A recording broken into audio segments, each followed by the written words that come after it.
Nah itu biasanya tanda imsak itu 15 menit atau 10 menit sebelum adzan subuh. Nah ini tidak diperbolehkan ya. Sebab itu tidak ada di masa Nabi Shallallahu Alaihi Wasallam. Iya.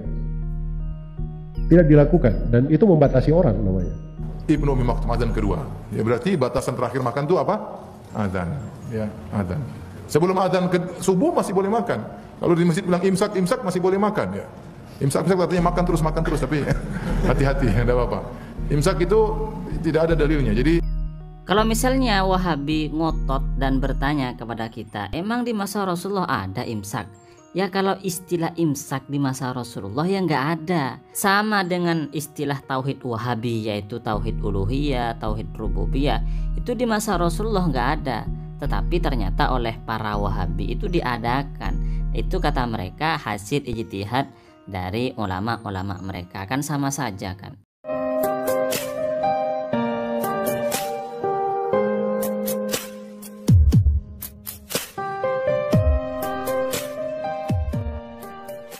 Assalamualaikum warahmatullahi wabarakatuh. Pada kali ini kita akan membahas tentang fatwa Wahabi yang mengatakan bahwa imsak itu tidak boleh. Sebagaimana yang kita tahu bahwa di Indonesia ada istilah imsak, yaitu sebuah waktu yang ada di sebelum adzan subuh.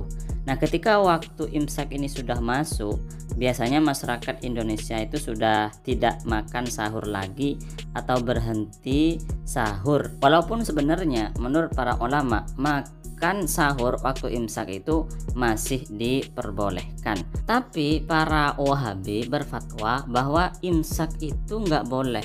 Tidak makan setelah masuk waktunya imsak, kata Wahabi, itu nggak diperkenankan. Kenapa? Karena istilah imsak itu tidak ada dalilnya.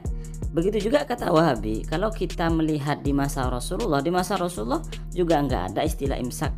Umat Islam di waktu Rasulullah itu ketika makan sahur, mereka akan makan sahur sampai ada adzan. Karena ada hadis kata mereka yang menjelaskan makanlah sampai adzan subuh. Maka kami santri Ahlus Sunnah wal Jamaah mengatakan bahwa para Wahabi ini tidak paham permasalahan.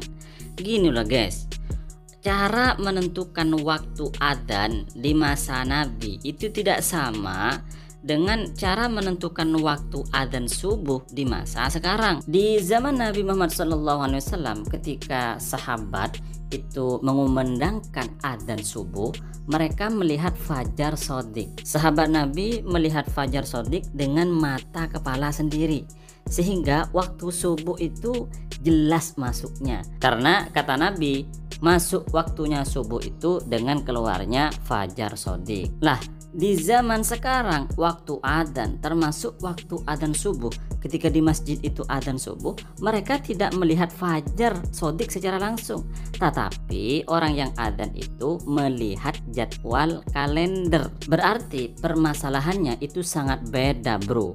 Maka fahami dulu permasalahannya baru berfatwa. Jangan seenaknya jidat saja berfatwa. Lalu sekarang kita pahami bagaimana penulisan jadwal sholat di kalender. Penulisan jadwal sholat di kalender itu menggunakan ilmu falak. Karena menggunakan ilmu falak berarti hasilnya itu hanya perkiraan. Beda dengan kalau melihat langsung. Misalnya ketika menentukan waktu subuh, para sahabat Rasulullah ketika menentukan sholat subuh dengan melihat langsung fajar sodik, berarti jelas masuk waktunya subuh. Sedangkan kita di sini menggunakan ilmu falak, yaitu menggunakan hitung-hitungan, menggunakan angka. Di sini masih perkiraan, bisa saja masuk subuh beneran atau masih kurang sedikit. Lebih jelasnya begini, misalnya kita ingin menentukan waktu subuh ya, menggunakan ilmu falak. Hasil penghitungan ketika kita mengerjakan ilmu falak, waktu subuh itu adalah pukul 4.00. Lalu apakah hasil penghitungan falak yang berupa waktu subuh itu pukul 4.00 ditulis langsung di kalender? Oh tidak, yang ditulis di kalender adalah 4.05 dilebihkan 5 menit. Jadi jika waktu subuh hasil penghitungannya itu pukul 4.00, maka yang ditulis di kalender adalah pukul 4 lebih 5 menit. Kenapa? Karena pukul 4.00 itu perkiraan tidak pasti, tidak jelas bahwa pukul 4.00 itu benar-benar waktu subuh. Maka untuk lebih hati-hati, yang ditulis di kalender itu pukul 4:03. Karena untuk sholat subuh itu ketika mengerjakan sholat subuh waktunya harus pasti, tidak boleh kira-kira. Maka untuk puasa Ramadan kita mesti lebih hati-hati untuk tidak menggunakan patokan adzan subuh sebagai berhenti makan. Kenapa? Karena waktu adzan subuh itu sudah dilebihkan 3 menit. Bisa jadi waktu subuh yang sebenarnya itu benar-benar di pukul 4.00 atau bahkan pada pukul 4:01 atau lebih 2 menit itu sudah masuk waktunya subuh. Sehingga kalau sudah masuk waktunya subuh kita masih makan, ya itu kan bisa membahayakan kepada puasa kita. Maka untuk berhati-hati, ulama Indonesia itu berijtihad untuk menggunakan istilah imsak. Adapun cara menentukan waktu imsak untuk puasa itu para ulama falak tentunya itu mengurangi 5 menit dari hasil penghitungan waktu subuh. Misalnya waktu subuh itu hasil penghitungannya adalah pukul 4.00. Pukul 4.00 dikurangi 5 menit berarti waktu imsak itu adalah pukul 3:55. Maka untuk lebih berhati-hati pada waktu imsak ini kita sudah berhenti makan atau berhenti minum. Kalau misalnya Wahabi ngotot dan bertanya kepada kita, emang di masa Rasulullah ada imsak? Ya kalau istilah imsak di masa Rasulullah ya nggak ada. Istilah imsak itu merupakan hasil ijtihad dari para ulama kita. Sama dengan istilah tauhid Wahabi yaitu tauhid uluhiyah, tauhid rububiyah. Itu di masa Rasulullah nggak ada. Tetapi ternyata oleh para Wahabi itu diadakan. Itu kata mereka hasil ijtihad dari ulama-ulama mereka, kan sama saja kan. Akan tetapi praktek imsak itu sepertinya sudah ada di masa Rasulullah SAW. Sebagaimana penjelasan dari sahabat Anas yang menjelaskan tentang waktu sahur Nabi Muhammad SAW dengan sholat subuh. Jadi sahabat Anas itu pernah menjelaskan tentang waktu sahur Nabi Muhammad SAW yang pada waktu itu sahur bareng Zaid bin Sabit. Nah, antara sahur Nabi dan sholat subuh itu ditanya berapa, maka sahabat Anas itu menjawab kaqadri ma yaqra'ur rajul khamsina ayat, seperti kadarnya seorang laki-laki membaca 50 ayat. Jadi antara selesainya sahur Nabi dengan sholat subuh Nabi itu selama membaca 50 ayat Al-Quran. Di sini menurut para ulama sekitar 10 menit. Lalu apakah boleh makan ketika imsak sudah masuk? Nah, kalau yang saya ketahui para ulama mengatakan boleh.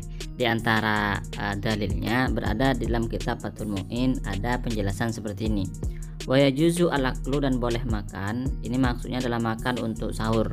Idza dhanna baqa al-lail, jika ada sangkaan bahwa malam itu masih ada, artinya belum masuk waktunya subuh, bijtihadin, dengan cara berijtihad, ikhbarin, atau dengan cara dikabarkan oleh orang lain. Wakada, dan juga begitu boleh makan untuk sahur lau syakkah, jika ragu-ragu malam itu masih ada atau tidak. Maksudnya adalah ragu-ragu waktu subuh sudah masuk atau tidak.